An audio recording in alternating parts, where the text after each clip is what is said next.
Welcome to the Kaiju Network Podcast, episode 132, where we have a very healthy obsession with Kaiju. I'm your co-host, Kent, and with me is your other co-host, Jason, and I am freaking pissed off today. Well, why don't you tell him why you're freaking pissed off today, Jason? Well, the interesting thing has happened just, I would say, about 20 or so minutes ago before we both of us have gathered before doing this episode. And I know you probably see the little thing says powered by Lightstream there. I can't freaking get that off now because apparently what we're using, apparently Lightstream, is now going all things pro, and all the benefits that we used for the last several months are now going up to the pro versions. And we only have less than 4 hours left of streaming on the free thing that we're currently on. So it's very possible this is the final podcast at this moment on Lightstream. We'll have to figure some alternatives potentially after the fact, or look into shelling out some dough. Well, we did sort of discuss one of the possibilities before we started the stream here, but as far as the one plan that's above the free, they do like either monthly or annual, and the annual is a bit cheaper than doing it monthly. Yeah. But the yearly thing for this one plan that's called Creator for Lightstream is $300, and I don't know if I really want to shell out that money. Well, and I've been thinking about I might, and I know it's still a decent chunk of change. I'm not trying to poo-poo the fact, but when you do the math, like it's $25 a month per year, which really, when you do the math, isn't all that terrible. But it's just the fact that, again, like we've been doing this for free for a decade.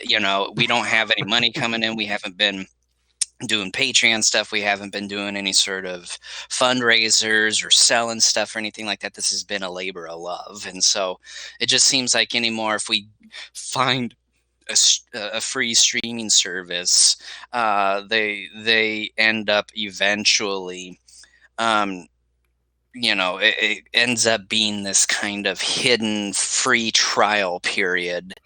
And then it's like, okay, now give us money. And I'm just like, no. And well, and then the other option too, but we've tried it. I've tried it before on my Mac, but it just never seemed to work, which was OBS. And I have, for the life of me, OBS was BS. Yeah, for the life of me, I have no idea what was going on. It was mainly the audio part that wasn't going through for the most part, and I literally have no idea the reason why it was doing that.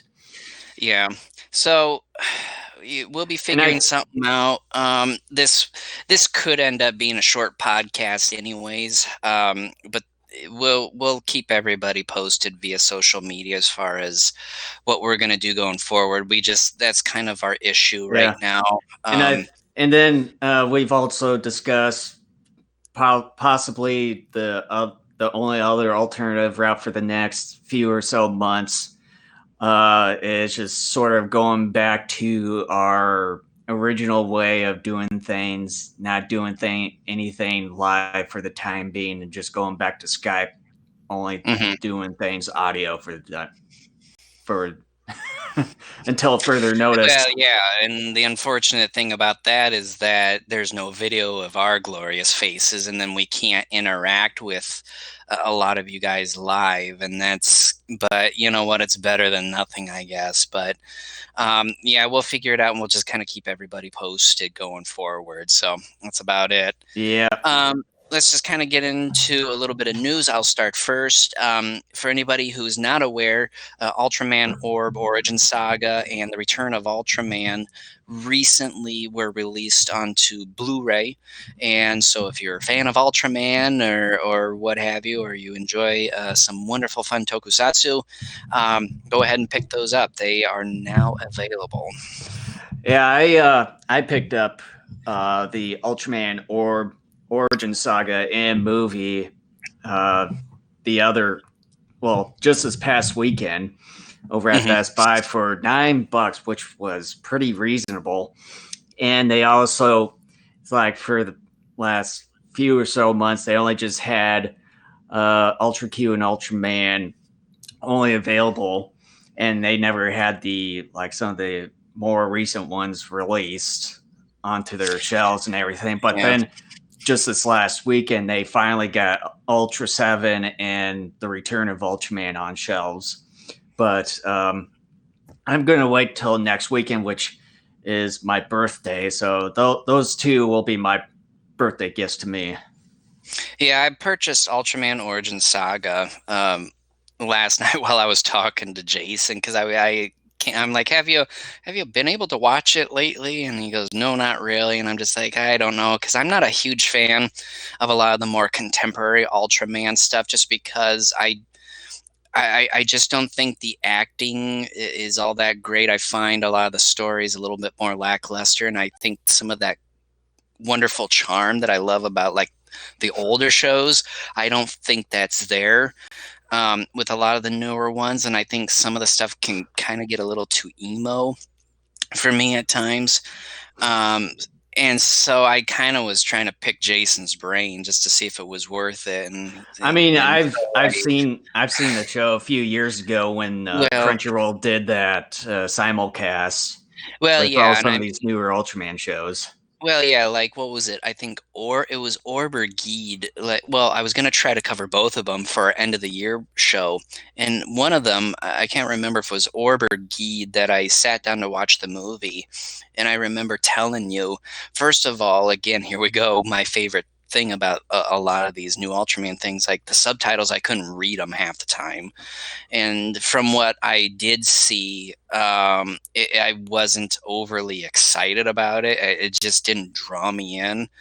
But it was one of those movies that happened after the series had gone through. So like I was telling Jason at the time, I said, I have to go through the series first in order for that movie to make sense. Yeah.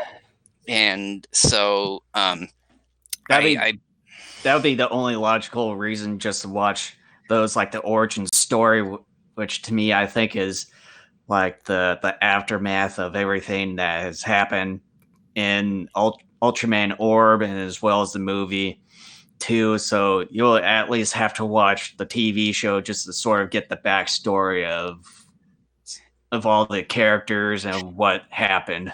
Yeah, I saw, and I don't remember exactly what it said on Amazon, but I think it said something to the effect that it's in between Orb and Geed, but it's supposed to take place, I think, before Orb because it's an origin. I think so.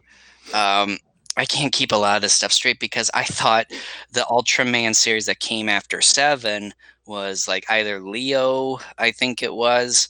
But I was wrong. Return of Ultraman. Yep. That looks actually pretty fun, but I went ahead and just bought Origin Saga anyways, just because it was $12, and I thought, well, for $12, that's actually not a complete,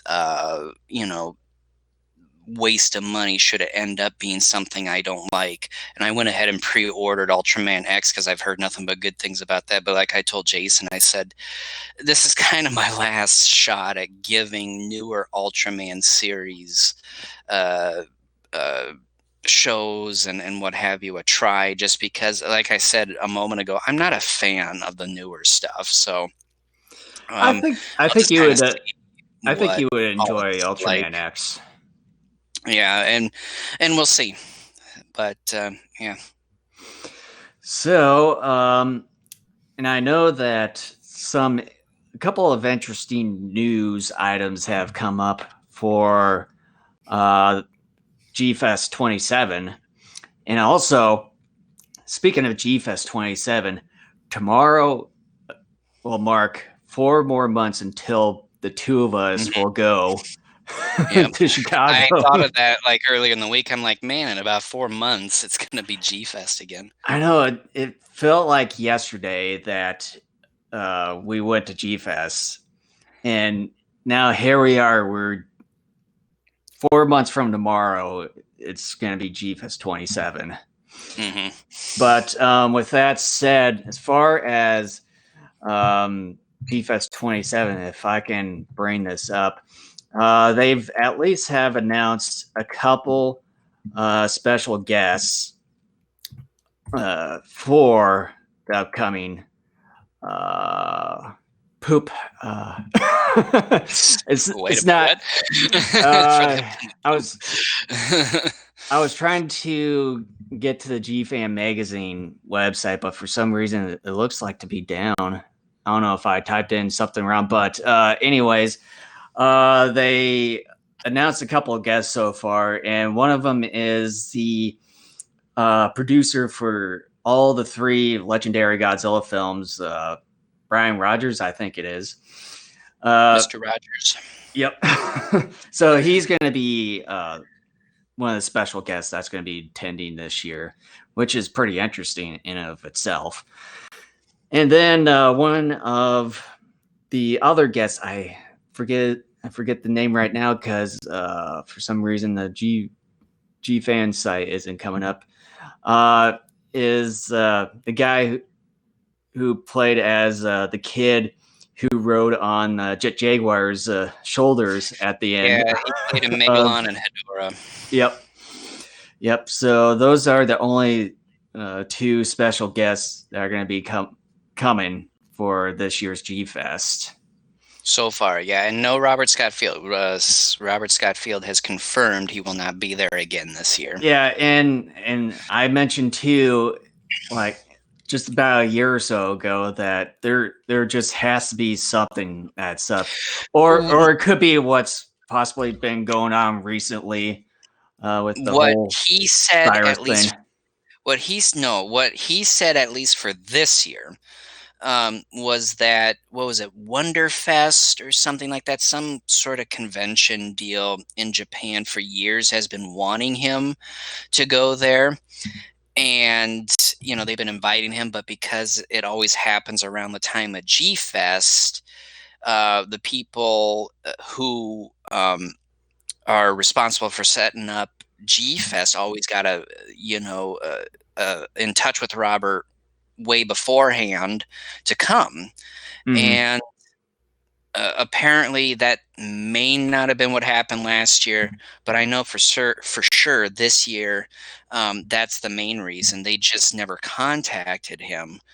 And so because this other convention of sorts has been wanting him for a number of years, they contacted him. Robert said he heard nothing from the people at G-Fest, and so he just went ahead and accepted the invitation to this other convention deal over in Japan. So, well, and then too, it's the people at G-Fest, they just aren't contacting him. Yeah, and that also builds onto that something must have happened about a year or so ago.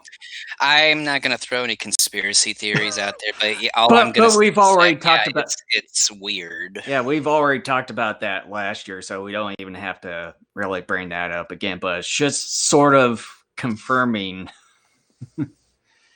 our thing about it. And you and I, we were talking about like a couple weeks ago on our last episode after we got off air. I haven't done any writing this year, and that was on our site, and that was something that I really wanted to do.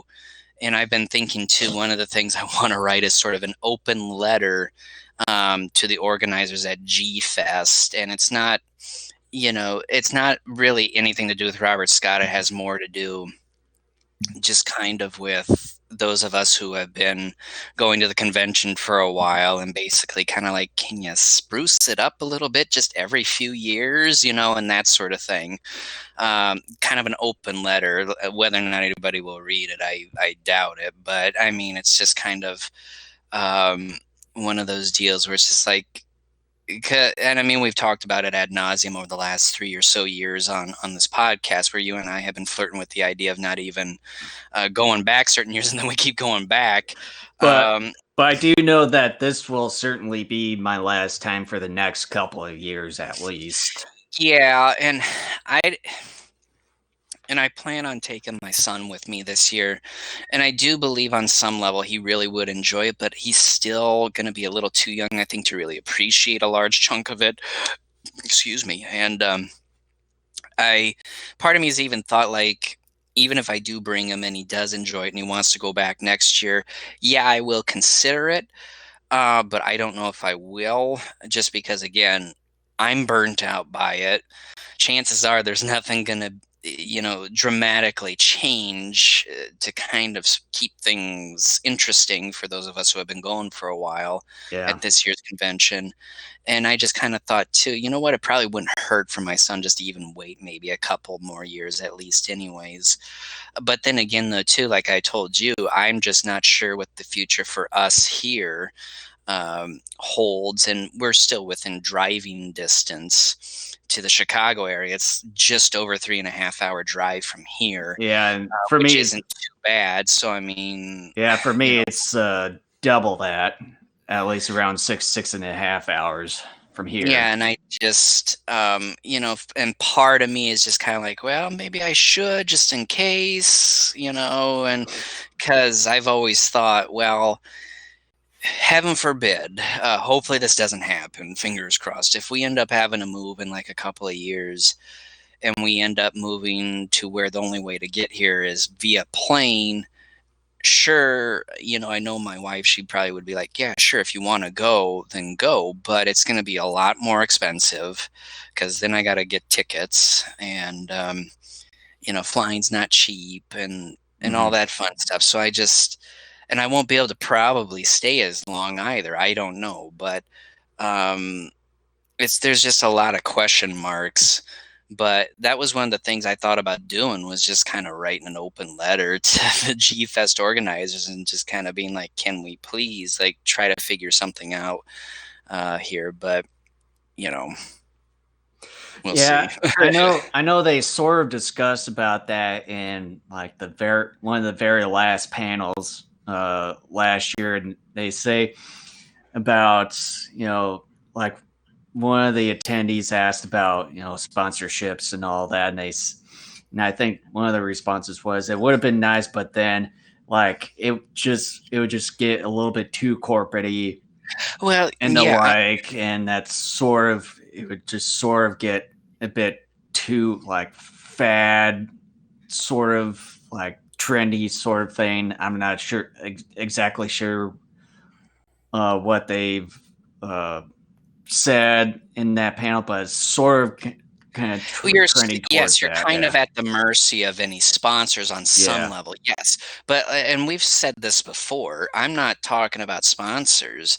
I'm just talking about changing some things up. yeah, Uh, because it's more or less the same thing year after year after year. And on a certain level, that's kind of fine, but I think every other year or two, you need to be trying to do something different. yeah, Um, Having regular panels is fine, but maybe you need to designate one of those panel rooms for like half a day to a day to doing something totally different and dramatic. What that would be, I don't know, because I've never been to any other conventions. I don't have any other ideas as far as like what other conventions what are other things that other conventions do that this one could maybe adopt periodically or something like that. I don't know. There's not enough. There's not enough differentiation. I mean, other than the topics of some of the panels and where certain things move from year to year. Like Artist Alley used to be in one place and it moved to one other spot. Now it's in another spot. Like outside of that, it's the same thing. yeah. And And I know I've been to Wizard World when it came here for a few years, but no longer is. But then GalaxyCon comes here like later in the year here in Minneapolis, and although I didn't go to that one, but as far as when I went to Wizard World Comic Con, here is that they sort of melded things together under under one roof, even though it was over at the Minneapolis Convention Center. But it's like they have like all your vendors, like guest meet and greets, and then like a stage where people can like show off their costumes and all that, like costume contests or like any other different kinds of contests that they might come up with. And then like several other rooms, and then one humongous big room for like the big guests panels and all that, and then some like smaller areas. But they sort of melded things together. But when it comes to this specific convention, it's at a hotel, and they sort of kind of close things off in those in that big hall that Crown Plaza has. So they just sort of walled them off with those temporary walls, and then of course they have other rooms sort of scattered around the hotel. So I think one of the things about it is that they always have it at that hotel, where it seems to me that sort of over the years it's sort of kind of getting outgrown. I mean, the hotel is literally right across from like an actual convention center where they could possibly do it. Yeah, and I mean, I don't want to dive too much into it because some of this we talked about before. But yeah, I just like I'm just going to kind of end my little piece by saying this. I have seen a handful of people already, some whom I've talked to at previous G-Fest, others who I have seen but never really talked to before at previous G-Fest, have already said, and these are people that have been going for a long time, quite a few at least have even been going quite a bit longer than we have, and some of those people are saying they're not planning on going for the next few years. Part of it is due to burnout, and another part of it is kind of what we've been saying. There's just no differentiation year to year. There's nothing that really, makes it unique, from year to year, or at least, every couple of years. And the people, like I want to say there's been like 5 or 6 people who I've seen posting on people's walls, or even in a few other kaiju related pages that I follow, who have said, yeah, they don't intend on going the next couple of years because of those 2 reasons. And I would argue, look, outside of the burnout, sure, even if something changes year to year, you can eventually get burnout. But I would argue the burnout would be slower if there was something new and unique each and every year, or something like that. And you can't just change the guests all the time. I'm sorry. Like, look, that's not to say I don't like seeing some of the guests. That's not what I'm saying, but that's not the entire convention. It's not. And I love Akira Takarada. I love seeing the guy, but he's been coming on average almost every other year since we've been going. Well, and it's like, okay, sure, every year some new people come into the G Fest and I've never gotten to meet them before, but like almost when you're bringing in someone like that almost every other year, there's not a whole lot of new material, because they tell a lot of the same stories that most of us have heard before. And you go to G-Fest, we've been going for 8 years. This will be our 9th year this year. I kid you not, like 95 to 99% of the people I see there are people whom I've seen over a number of previous G-Fest, and a large bulk of the attendees at G-Fest are people like us who have been going for odd number of years, if not longer. And that's and I just think I feel like G-Fest may be at a point, and just kind of going from what you and I are talking about potentially doing in the coming years, and what I've also seen recently from people online, is that I'm afraid that G-Fest has come to a point where, for a lot of people who have been coming to these for a while, it's going to hurt them, I think, in a number of ways. And I just think it's been long overdue for G-Fest to really start to do something new and different. Yeah, and that's one of the things I've sort of noticed too, and I know we've sort of discussed of possibly going to PowerCon, which is a He-Man specific convention over in LA that only lasts for I think 2 days. But Yeah. from what I've seen over the recent years, they've been really improving that convention quite a bit. That Yeah. they were at a small hotel, I think, a few years ago, but then now they've gradually upgraded to much bigger places.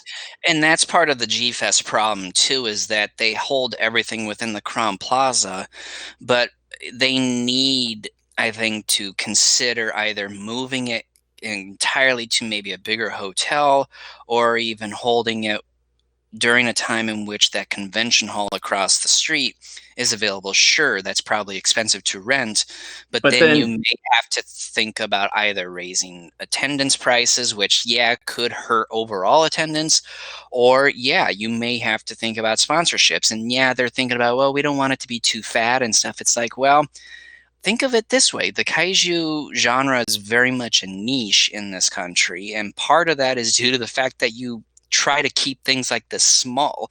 And I'm not saying make it go corporate, but work closely with maybe some sponsors who have maybe sort of a vested interest within the genre too. Like, and this is just a plain old idea that I have. I'm not saying it's something that would work, but just for an example purpose, say like you go after Mill Creek, okay?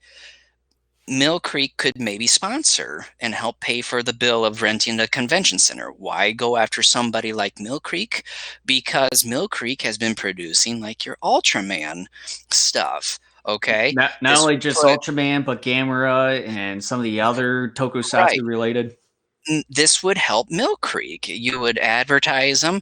People would maybe be more aware, especially those who are relatively new and come into the convention. They would have more skin in the game. There's this, and people would have more of an opportunity maybe to buy their products either during the convention or after the convention, maybe even before, if people understand that, hey, this is, work with potentially companies or what have you that would have some skin in this convention and maybe sponsor it, like something like that. Like, I'm not saying Mill Creek is going to work. I'm just doing it for example purposes. Like, go after, don't go after Walmart or something like that, but like go after a company that has been, that has been producing products or has some or interest within this genre. or possibly Legendary. They've been making like They're not going to do that. That's Chinese owned more or less now. So that's, I don't think, going to happen. But something like Mill Creek, I mean, it's big enough, but yet not so big that, and to my understanding, Mill Creek is still solely US based. So I don't know. That's just an idea. But anyways, let's kind of move off. I wasn't planning on talking about that, but yeah, G-Fest, just please change some things. I mean, I still enjoy it in some respects, but it isn't as enjoyable anymore just because it's the same thing year after year, unfortunately. Yeah.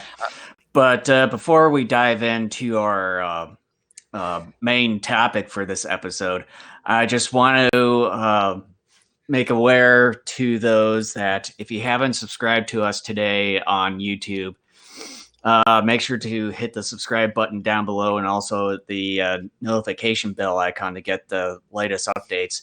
And I know that we discussed about this earlier, but for the time being, we won't be on some of the multiple streaming networks right now, such as Twitch, DLive, or Periscope. So we're going to only be on YouTube for the time being, or possibly we're not going to be live on YouTube for the time being, depending upon our little situation that we're dealing with right now. But we're available, however, on the following podcast networks such as Apple Podcasts, Google Play, iHeartRadio, Spotify, and TuneIn. And you can also follow us on these social media networks and just search for Daikaiju Network. And we also have a website too at daikaijunetwork.com. So. All right. So this episode, we are going to be discussing 1962's Gorath, directed by Ishiro Honda. Before I get into production releases and a plot overview, I want to say, coming into this, Jason and I are going to have a little bit different perspectives on this movie. That is because he only has the Japanese version of this film. I have both the US and the Japanese version of this film. My goal coming into this podcast today was to watch both during the week. Unfortunately, the week got busy and crazy, and I actually lost track of time, and I didn't have enough time to watch both. And since I knew Jason had only the Japanese version, I decided to go ahead and just watch the US version. Now, I have seen the Japanese version before. I've seen it a couple of times. So, although it's been a couple of years, but I do remember things about it that were dramatically different from this. I don't remember everything. But Jason's going to provide more of a better perspective on that because he's the one who just recently saw that version. So, when I'm talking about the movie here, most of what I'm reviewing and talking about is more about the US. However, again, I am still relatively familiar enough with the Japanese cut that I'm also talking about the original cut of this movie. So basically, I'm talking about the whole kit and caboodle in many respects. But yeah, we'll get to that in a moment. Well, let's just get to some of the details of Gorath. So the movie was released March 21st, 1962 in Japan. Its running time is 88 minutes, and its budget was approximately 126 million yen. Its U.S. release, it was picked up by Brenco Pictures through Allied Artist Pictures, and it was double billed with The Human Vapor. Like a number of Kaiju and Tokusatsu films that came over during this period, it was heavily edited. And the most notable edit was the omission of the walrus-like Kaiju Magma. The US running time is significantly shorter at 77 minutes. It was released over here in the States on May 15th, 1964. Again, that's also when The Human Vapor came out as well, because double billed. Hold on, excuse me. Okay. Its general critical reception in the States at that time was that it was considered a pretty decent film, with the special effects receiving most of the praise in most of those critical reviews. So the plot, more or less, to Gorath is that in 1979, the planet Gorath is a free-floating planet whose trajectory is towards Earth. Initial plans are to try and destroy the rogue planet. However, with Gorath's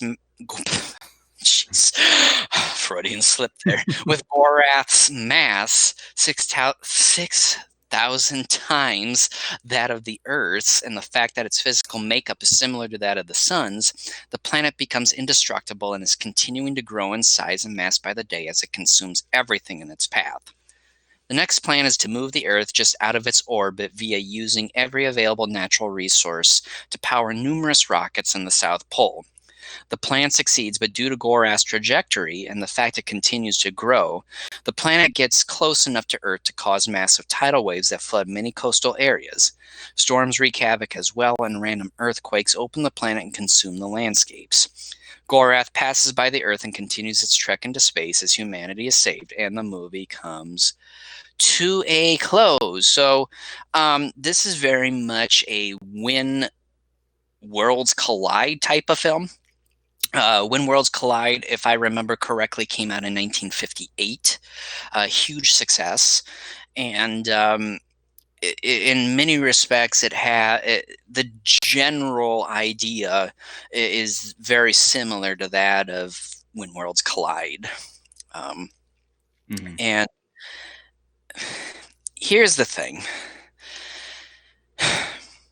and I know this may not be a popular opinion, but get ready for the remainder of this podcast to be nothing but me crapping on this film for the most part.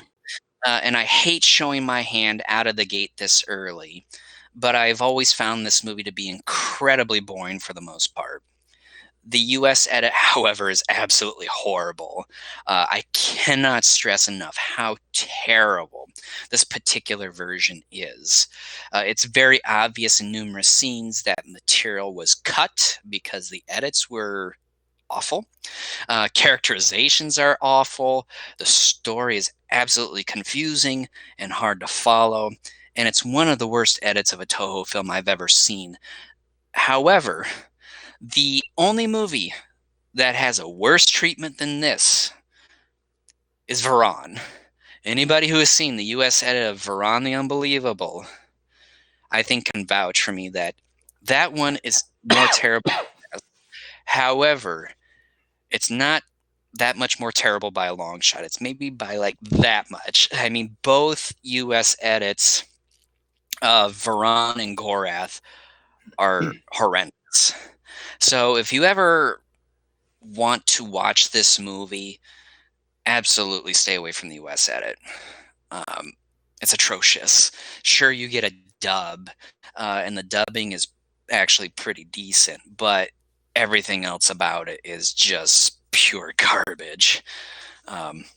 But yeah. So Jason, why don't you kind of like jump in and talk a little bit about this movie? Well, I did have a couple DVD versions of the movie, and this one here, I think you just recently gave to me, was by far the best one because like the film treatment and stuff was far superior compared to the other one that you gave me years ago. It's like it was just poor quality and like it couldn't really like play or anything. So I'm just gonna throw that in the trash. But as you should this whole movie, regardless. But regardless of just that particular DVD that I mentioned, but after I think I've only seen the movie twice before, and the first time I watched it, it was the US version that was available for free on Amazon Prime many years ago. And I sort of thought it was okay at the time, but then after watching this one, the original, as far as like the characters in this one, I thought that they were not too bad in this one.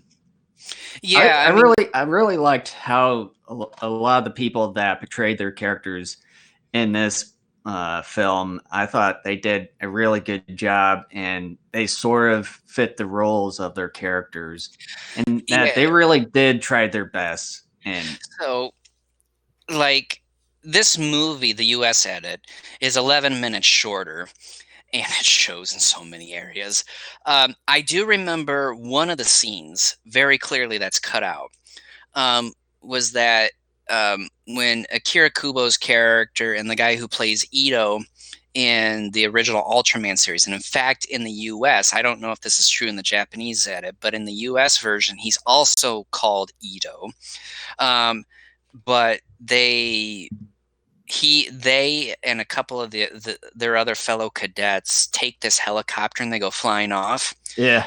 In the Japanese cut, I think it shows several minutes of them flying around that helicopter, which I remember being boring as hell. Yeah. But in the US edit, all they show is them taking off and their other cadets on the ground waving goodbye, and that's that. They don't show. And I thought, at least in the US cut, that actually was a good edit. So yeah. However, to me, that wasn't quite as boring compared to the scene that was in Latitude Zero. Yeah, I keep forgetting that very long, boring scene in Latitude Zero. But no, okay.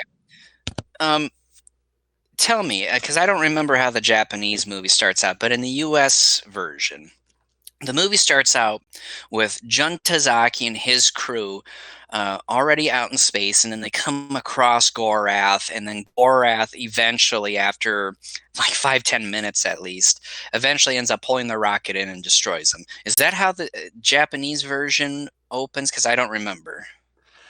Um, yeah, yeah, they show, I would say, just a little bit, like with them on the ground, and then, well, they had like if I can remember their names, Kumi Mizuno and Yumi Shirakawa, their Mhm. characters, that they were right along this like Oh yeah, there's like that. Yeah, that driving opens up along the seashore. too. Yeah, so that happened, and then you see the rocket going up, and then so basically it's still the same Okay, beginning. because and maybe certain moments were cut in the US. Again, like I said, it's been a couple of years since I've seen the Japanese one, but in the US, it seems so very stilted. How there just isn't enough buildup. Like, on one hand, it makes some sense, but on the other hand, it doesn't, just because technically we are shown generic astronauts who just happen to run across this rogue planet, and then eventually, after 10 minutes or so, end up getting sucked in and destroyed. Well, It's just kind of a I weird wouldn't say rogue planet. I would say a rogue star. rogue star, rogue Yeah. planet, a rogue celestial body. There you go. We'll get it. We'll kind of meet each other in the middle there. But yeah, as far as the overall thing, as I've watched the Japanese version, to me, I would say the Japanese version would be far superior than the US version that I've seen many years ago. I would actually prefer that one. But as far as as I go, after watching this movie, I think it's not too terribly bad of a film in a way. I think with how the Japanese version goes, to me, a lot of stuff made much more sense. Yeah, and again, if I wasn't clear enough starting out this discussion, I want to take this moment to be perfectly clear in that. Um, I will say it this way. Again, stay away from the US edit. I mean, it is atrocious. Like, there's nothing redeemable about the US edit other than if you, like, with uh, uh, an absolute passion, hate subtitles. Like, the only good thing about the US edit is that it's dubbed. That's really about it. But I do remember that the characterizations were a little bit better in the Japanese version. The story does make a little bit more sense in the Japanese version. Now, for me, anyways, does that make the movie any better? It's like, yes, but not enough. Um, so, yeah, I want to make that perfectly clear. So, like, Jason, have you seen any of the following movies that I'm about to mention here? And these are US produced films. Conquest of Space, have you seen that? Uh, I would have I have to And say these are all no. classic science fiction films. Conquest of Space. For some reason, something's telling me yes, but it's You probably have probably been heard a of it. long time ago. Okay, have you seen The Magnetic Monster? Um, I've heard of that one, but no, Have you seen Riders to the Stars? no. Have you seen Gog? Yeah, I think so. Okay, so this particular movie, Gorath, Mm-hmm. sort of, in a very small way, kind of reminds me of a movie like Gog, The Magnetic Monster, Riders to the Star, Conquest of Space.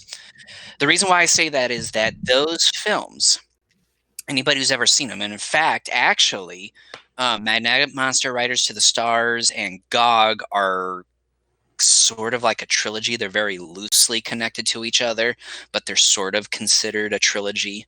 Um, those films are science fiction, but they are very scientific heavy, meaning that there is a lot of science going on. There's not a whole lot of drama. What those movies center around is more about the technicalities of the science that is on display in those films. Okay. Mhm. And yes, you do occasionally get drama, but it's very sparse in the films. Like the magnetic monster, really nothing happens until the very end. Like it's like 5 minutes of action, and it's actually good action. I like those films, but I will admit those are kind of hard to stay awake for too. This movie, Gorath, is similar to that, except it's not as closely based in the science world like those other films are, because obviously we have a walrus like kaiju in this film. Okay, that's not a real thing. And then another thing is we moved the damn planet. Okay, I have to say this right now. Regardless, whether it's the US edit or the Japanese version, one of the main reasons, in fact, the biggest reason why I really don't care for this movie is because of the stupid solution that they have in this movie to move the Earth. Well, and then it's like, yeah, that's one of my nitpicks about that part too, is that if you move the planet and then try to raise it up, you're going to eventually take it out of orbit and it's just going to keep going in one direction.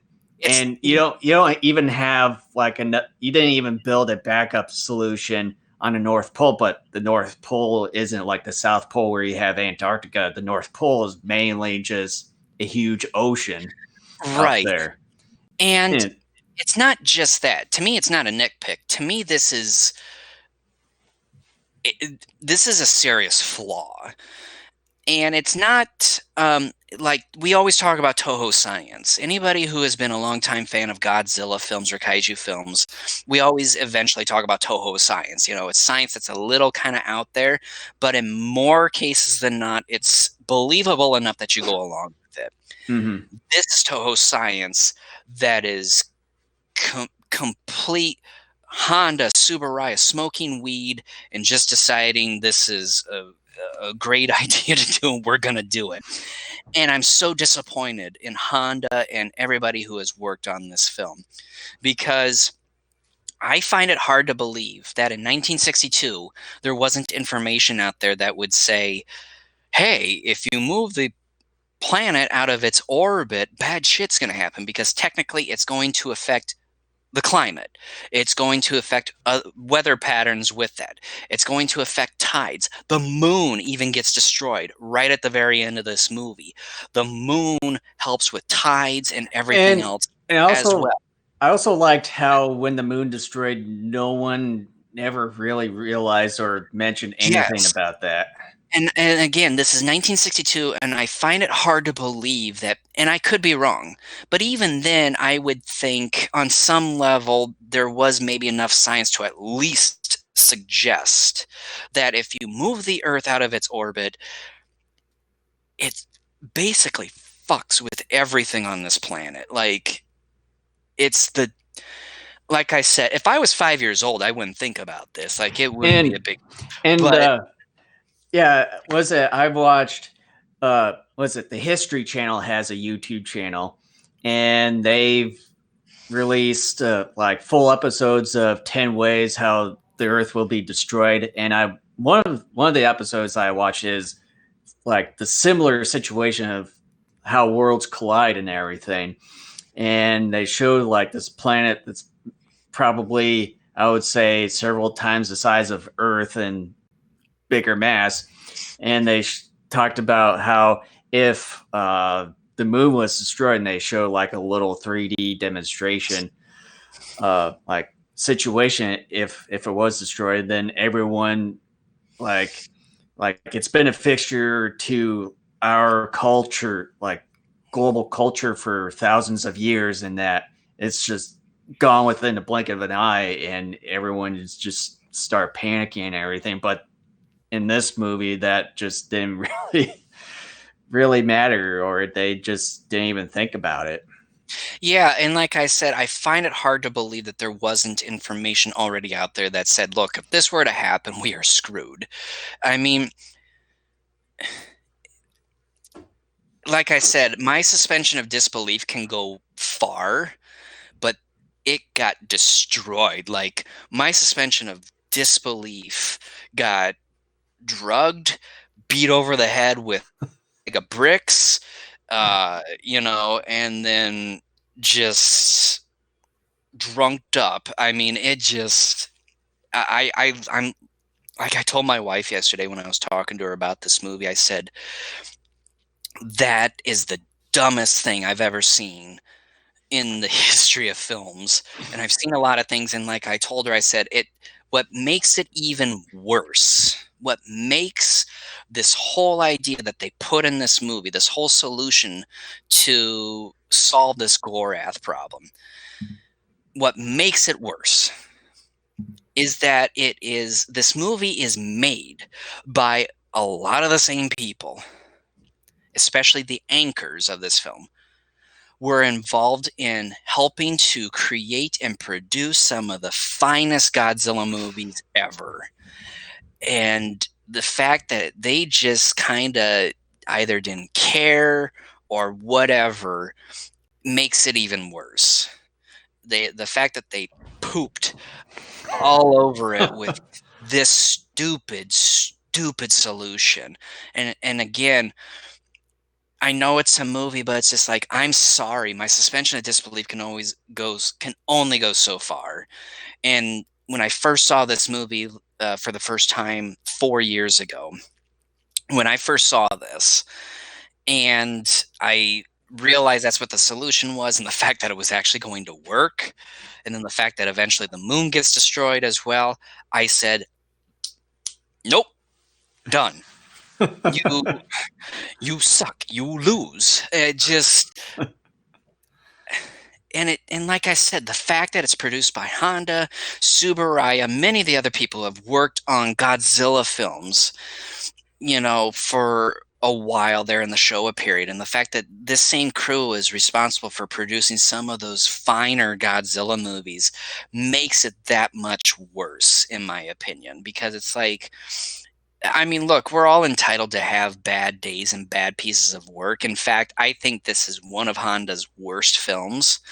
I don't think it's the worst. I think there is one film, and I'm not going to mention the name right now in this podcast because we're eventually going to cover that down the road. And when we get to it, I will make sure that you are aware that this is his worst film. But Gorath is right up there. It just is so unbelievably stupid. I just like it. Like, you can see me. I am actually angry. I am angry because it's like, okay, your expressions ain't showing it just yet. What? But like, if this was made by a novice director, someone who was brand new or whatever, and just didn't have the sort of like intelligence and just kind of the craftsmanship that Honda and his crew had, I would be like, look, this movie's stupid, but hey, it's stupid, still avoid it. But it makes me even more angry that respectable artists and creatives like Honda, Subaraya, and all these guys who also helped make some of the best Godzilla movies during the Showa period, if not in the entire franchise, the fact that they went along with this solution for this movie makes me even more angry, because I'm like, damn it, guys, you know better. Like, just, that's what makes it even more frustrating. It's just, it's just like if you, I don't know what to compare it to, but you get my point. It's just like these guys who, yes, will kind of create some Touhou Science stuff that's maybe a little out there, but it's not like overly like just disastrous. This is disastrous. It is a raccoon sitting out in the middle of the street pooping, seeing you throwing a dirty hamburger at your windshield, flipping you off, and then you smash into it, and its guts and everything splatter all over your car. You hit a telephone pole, you fly out the windshield, you get impaled by a pole 20 feet away. Like, it is that big of a disaster. It just... Oh, God. I'm sorry, Jason, you got to talk for a little while I calm down. But besides all of that fucking rant, I would say it's not that. I would say the remainder of it isn't really that bad, but You're just kind of like, well, the remainder is bad. Just only that solution is probably sort of what. That's the line. That's the best line ever. It's like, well, the remainder. It's just kind of like you're giving a participation trophy to the movie. Well, it's like, I would say the majority of the movie isn't that bad, but the solution that they try to put in this movie is sort of, sort of completely destroys everything. Okay, yeah, like, I will interrupt here for a second and just say, okay, you are right. Really, the rest of the movie isn't that bad. Is it still kind of boring? Yes. And again, I do remember the Japanese version to some extent, not all of it, but even the American version, because that's the one I watched leading into this podcast. Even the American one, though, forget about the ending and just in general the solution here. The rest of the American cut is still just god awful and boring. So, and then also one of the things I want to touch upon, that in the Japanese version they do have magma, whereas in the US version they omitted that part. Which, I said to me, when I noticed that when I watched it the very first time, the US version, I was sort of expecting magma to be in the movie, but then once I didn't see it, I was like, what the fuck? Why is he not in the movie? But apparently they did omit him, and but after watching the Japanese version, I think the second time around, before not seeing it up until now, is that he's only in the movie for about, I would say, just under 5 minutes or something of the sort. Yeah, he's barely in it. In the US edit, and this is one of those moments in the US cut where it's very obvious something was missing, because the edits in that part of the movie where magma's supposed to be, it is done horribly. There are a couple of sequences that are repeated twice, and the dialogue and the storytelling that is being done in that sequence is so confusing and hard to follow, and it's awful. Yeah, and the way like they do kill off magma, but I didn't realize how gruesome that when they showed him like dead in the whole trench area of Antarctica, they actually showed like his dead body, and you see like blood and stuff, and it just I didn't realize how gruesome it was. And this is the second time I've seen the Japanese original version. Subaraya must have really had a hatred for walruses or something.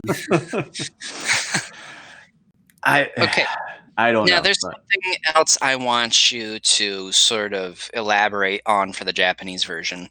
So, in the US edit, when Akira Kubo and his crew go up into space to try to confront and potentially destroy Gorath, he goes out in this small ship, and as he gets a little bit closer to Gorath, like the flashing and explosions of Gorath get him to have amnesia. And he goes back to the main ship, and his fellow crewmen are trying to figure things out, and he has amnesia. And then in the US edit, his character disappears for like 10-15 minutes. Then they show him go to Kumi Mizuno's apartment for like 2-3 minutes, And then he disappears again until the very end when Gorath is passing by Earth and all the natural disasters are happening. And then he watches Gorath on the TV screen. This is another dumbass thing that happens in this movie where he somehow comes out of his amnesia by staring into Gorath again, but only this time via television screen. And then that's it. Like, he comes back and then that's it. It's solved. Again, regardless of whether it's the US or Japanese version, it's a dumbass solution. And again, I expect better from Honda. But in the Japanese version, does he still disappear for long periods of time after he first gets amnesia? Because in the US edit, his character is nowhere to be seen for the longest time. Well, when he does get back to the ship, and then with the amnesia, that they'll show him in the ship, and with the crew members around. And I think he might be gone for at least a few or so minutes, but then they do. Yeah,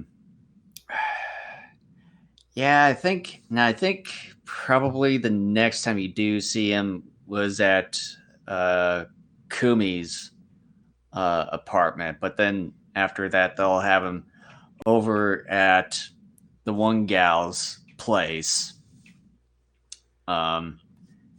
towards the end, and then he'll look at the screen, then sees all the the flashes of light, and then goes in, goes passes out, but then wakes up and then is back to normal. So you're confirming my worst fears in that regardless of which version you watch, it's a complete and utter failure. Boy, that's disappointing. But I know, beforehand, you'll see him quite a bit as himself right up until he passes out and then gets amnesia. Yeah, but I didn't know if there were more scenes of them trying to work him out of his amnesia in the Japanese one, because like I said, I don't remember everything from that, but I just was like, this can't be right. Like, they had to have cut out at least one or two more scenes of him, because this just makes no sense in terms of how they handled it. Like, it's just, you have to watch it because it's poorly handled, like a lot of things. However, I'm going to start talking about the one really good area of this film, and I think it deserves an awful, awful lot of praise, and that is the effects work. I think the miniatures, the sets, the many different working parts, with the machinery and everything, how the models look, the effects work in this movie is absolutely fantastic, and I will go on record saying it very well could be Tsuburaya's best. Mm-hmm. Yeah, I really enjoyed a lot of the visual effects, and I really liked how they made Gorath the way it was. The only gripes that I did see in it was one of the scenes where Kirakubo's character and then Ito, where they were in that little chamber, just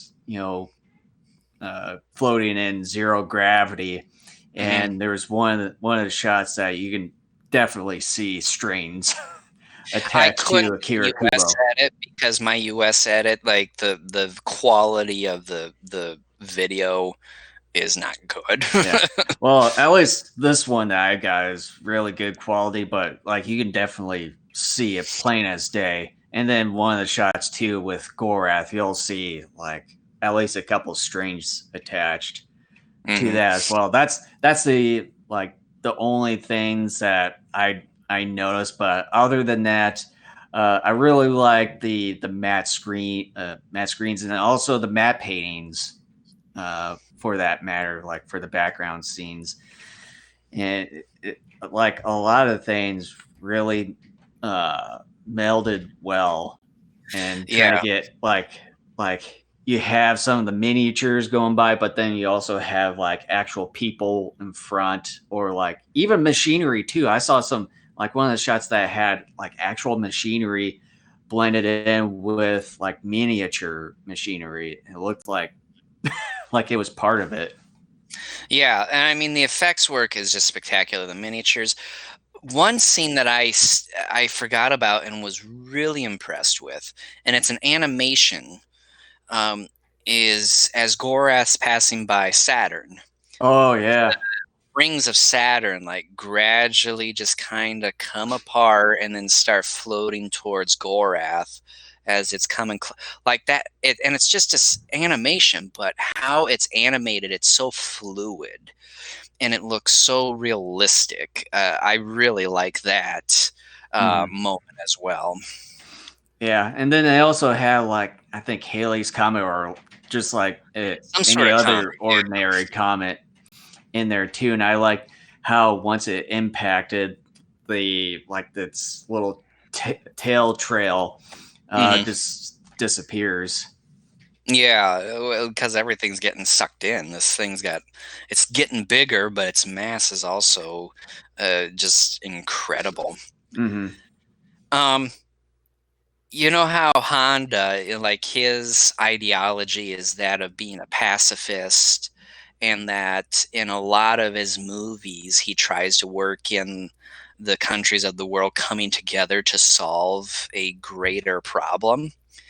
If there was a movie that I think really captures that ideology of his, it's this movie. Because all of a sudden, kind of once Gorath is discovered and they realize it's on its way to Earth, like the world literally stops and they come together to solve this. And I think this movie is, from a Honda ideological standpoint, the quintessential Honda film in terms of portraying that type of ideology that he embraced and is very well known for. Yeah. Yeah, it really does. And it obviously shows within this film. And I think a lot of the films, but it really does show in this film for Gorath. It just you see tons of nations like in that when they were at the United Nations, you see a bunch of nations there, and you see a lot of other foreigners within this movie too that play a role as scientists and everything. It really shows in this movie. Mm-hmm. If you don't have anything else, I'm actually ready for final thoughts and a rating on this. Yeah, I don't As if really. People don't know what I'm thinking. I don't have anything else. I mean, it's one of those sorts of movies, just trying to figure out what the solution is and trying to avoid the planet getting destroyed by a celestial body. There you go. Yeah, well, and that I came into that issue when I was writing my notes up and everything. I realized there isn't much to this. It's not like a kaiju movie where you can go through and talk a lot about the different moving parts, so to speak. Here, it's basically like a couple of bare bones things that you talk about, and it's like, for example, 3 or 4 things, and then after that, it's like you really can't go anywhere else. Yeah. I mean, there is kaiju in here if you actually call it that, but it's only in there for I would say less than 5 minutes. Yeah. Who wants to go first for their conclusion and rating? I would say you go first. All right, so buckle up. This is kind of a longer one. It's longer than the plot synopsis I gave earlier. And be prepared. Be prepared for a lot of venom to be thrown at this film. Gorath is a movie I've always had a hard time enjoying. It's sort of similar in vein to such American productions as Gog, The Magnetic Monster, and Riders to the Stars. All of those movies have wonderful productions but are a bit bland in demonstrating drama. However, those movies have a bit more entertainment value than Gorath, as they don't introduce such preposterous ideas like moving the Earth out of its orbit. This one idea/solution is what really kills the movie for me, regardless of which version I watch. I'm all for Touhou Science and any other fictitious forms of science filmmakers want to bring to their films. But this is beyond ridiculous, and I'm deeply disappointed in Honda and his crew for going along with this stupid idea. I find it hard to believe that people wouldn't have known in 1962 that the idea of moving Earth out of its orbit would not affect the planet. It's lazy and dumb. In the US edit, partly due to its shorter runtime, the conclusion comes all too quickly and easily. Then the final 10 to 15 minutes involve boring cave-ins, which the magma kaiju was cut in this version, and Akira Kubo's character Tatsu coming out of his amnesia by staring into Gorath through the television screen. This method was how he got amnesia in the first place. Again, things are solved quickly and undramatically. It's a shame to see such a great cast by and large go to waste in a story that is so lazy, dumb, and devoid of any real substance. Eiji Tsuburai's special effects are the only reason why anyone should see this movie. The effects are numerous, intricate, expansive, and incredibly detailed. I'd argue that this could be his best work. I would advise people to stay completely away from the US edit of this movie. The Japanese edit does a better job of telling a more cohesive story, but the entertainment value isn't much better, and it's obviously still going to suffer from the same preposterous solutions of how to approach the threat of Gorath colliding with the Earth. With this movie, by and large, being a clone of sorts of When Worlds Collide, I would have thought that the solution in this movie would have been the same, if not similar to that movie, which was building a large craft to transport as many people off the planet as possible and to settle on another Earth-like planet. That conclusion, while still in some degrees a bit far-fetched, is significantly more believable than moving the Earth out of its orbit. It's more grounded in reality than the solution this film proposes. With all that said, I wouldn't recommend Gorath, other than to see Tsuburai's fantastic effects work. It's a shame, because this movie had a whole lot of potential to be exciting and fun. It is none of that. It's lazy and utterly disappointing, especially since it's produced by a crew that has made some of the finest and most entertaining kaiju and tokusatsu films of all time. It isn't Honda's worst in the genre. We will cover that at a later time on this podcast, but it's certainly up there with his worst film. Obviously, it's a pass.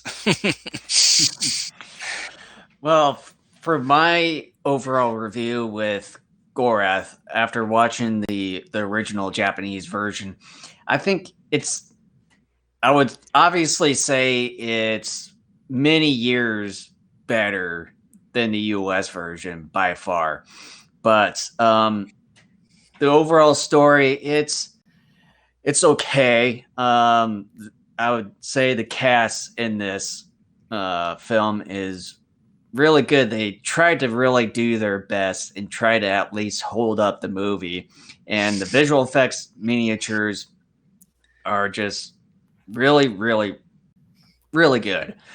But as far as the solution of how they try to avoid colliding with Gorath, I just think it really just sort of ruined the movie and just sort of like I have a certain tolerance when it comes to certain disbelief and stuff, and like trying to avoid by moving the Earth out of its normal orbit, but then once Gorath passes, how the hell are you going to try to get the Earth back into its normal orbit?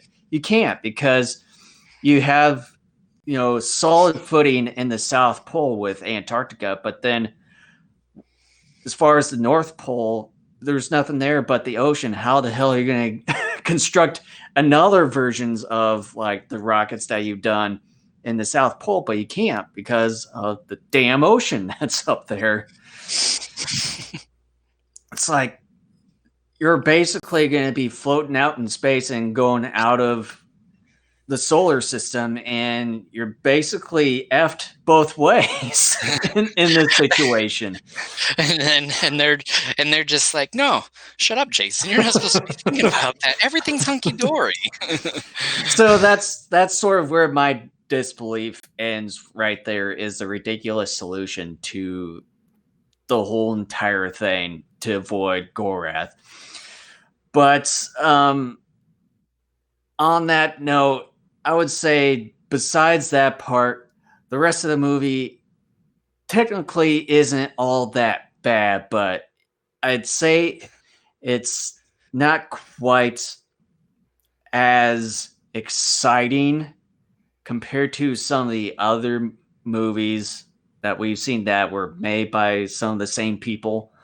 So with me, as far as the Japanese version of the film, I would have to say a rent, but at least something that probably shouldn't see for at least once in a while. If you feel like watching the movie and just maybe want to smoke something, I don't You know, want to get and just coked out? yeah, I would say go for it. Seriously, especially if you just want something that's so ridiculous, like just melting your brain, sort of effed up theories or something like that. Go with this.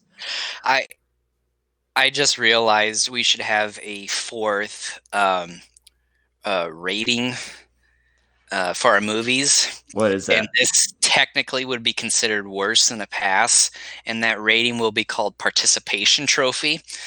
Meaning that it's a movie, and here's a ribbon for being a movie. And that's like about it. That's what this movie is. It's a participation trophy. It's just like, yeah, you exist, and that's about it. But I would say when it comes to the Japanese version, it's at least a rent. Something that you could possibly see once in a great while. Because the last time I saw this movie was probably several years ago. Probably on our, I would say, third round or fourth round of going to G Fest. That's probably the last time I saw this movie. And so I guess, and I thought about this a little bit yesterday after I got done watching the US movie and was doing all my notes and stuff here. I thought to myself, okay, like I still remember a decent portion of the Japanese film. And I even thought to myself, okay, it's very obvious I hate the U.S. version, and that in general, again, the solution being the same in both edits of the film, and the fact that that is, that's dumber than a bag of utensils. I just thought to myself, okay, what if I did have the time and watch the Japanese cut? Would I still consider the film as a pass or a rent? It would not be a buy, guaranteed. It would not be that high. And I thought to myself for a while, and I'm like, well, the characterizations are a bit better in that movie, not by a huge margin, though. Story is easier to follow in the Japanese cut. And then I thought to myself, okay, the solution's still there, which is a huge thumbs down regardless. And then I wondered too, what about the entertainment value? Would that be any better? And I thought to myself for a moment, and I'm like, no. And so if I'm giving the Japanese cut myself even a pass, it's sort of, for me, sitting close to that marker of maybe barely being a rent. But I just am like, there's still, in my opinion, not enough there to get it over that line into rent territory. So yeah, I would say Japanese. If we did the 4 rating system, I would have the U.S. edit be a participation trophy, and I would have the Japanese one be a pass. Understandable. Yeah, can't complain. And so with that, we're going to conclude the podcast. Thank you so much for listening or watching wherever you are viewing or listening to this. We're not sure. Jason and I will talk off air here in a moment about whether or not we're going to do anything the rest of this month. And then regardless, we're going to let everybody know what things are going to be like on social media. Yeah, and sadly, we didn't see our regulars for today. Especially, we did have a thing scheduled, but then after this whole situation with Lightstream that just came to light, but just before we started the episode here, it just sort of, I guess, just sort of ruined everything. So that's at least understandable. Way to go, Lightstream. So yeah, we, at least for the time being, we don't quite have a solution right now. So that's probably going to have to be discussed. I would say once we get done with the episode, although we did sort of say some of our solutions, but we don't have one pinned down just as of yet. Nope. I'm going to be checking out some software, hopefully, over the next week or so. So that may be a possibility, but I got to check it out first. Yeah. But if like, I'm talking to you, Kent, if everything just sort of seems a bit easy at one of the software that you might be looking into, just let me know and I can send you some of the graphic assets here and there, just sort of possibly build some. I don't want ass graphics. I said assets. Oh, asses? Well, not quite what I said, but yeah, and then of course I got 2 assets for Lightstream. Then of course, early next month will actually be our 10th anniversary. That's right. Our actual 10 already, years. Man. I remember when it was January, we're like, oh, it's like several months away, it's going to be a while now. Here we are. We're ready. Yeah. So we should once we get off, maybe talk a little bit about if there's maybe some special thing that we should like bring up or talk about. That sort of thing. So, well, I will tell you who I'm not inviting to that party, and it's Lightstream. Well, we'll see how many hours we have left after we get done here, because as of right now, it says we have less than 4 streaming hours left. So hopefully that'll catch that in, anyways. Yeah, but it shows like a little bar up here, but it's not doing it real time. So once we get done and then refresh and everything, see if it actually does refresh and see how much we have left after this. But yeah, other than that, yeah, thank you for watching, and then also make sure you go to YouTube, and if you haven't subscribe to us on YouTube, make sure to hit the subscribe button as well as the notification bell icon to get the latest updates from us, and as well as follow us on for the time being the podcast network such as Apple Podcasts, Google Play, iHeartRadio, Spotify, and TuneIn. And as far as the streaming networks, I would say don't worry about those for right now. Completely ignore those for the time being, especially with our situation for right now. And then situation eventually with us. And then as far as other social media networks, you can follow us there at these following networks and just search for Kaiju Network. And as far as our website, you can find us over at daikaijunetwork.com. So what's so funny? I just thought of a merchandise idea that I will tell you off air. I know that we've sort of discussed about some merchandise, and I think I might have showed you this one website that can actually print T-shirts on demand. If not, I'll have to definitely show that to you.